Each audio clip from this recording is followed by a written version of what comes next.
Kalau kita tidak bisa dapat rahmat Allah, cari syafaat.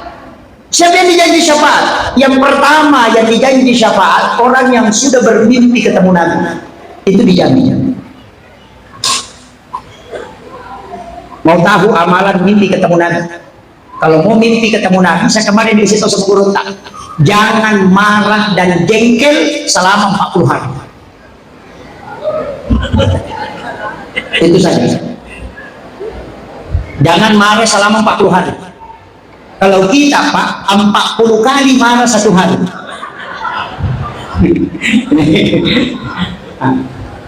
Kalau bisa bertahan tidak marah, itu pasti telinga kanan akan berdengung. Dan itu pesan Nabi.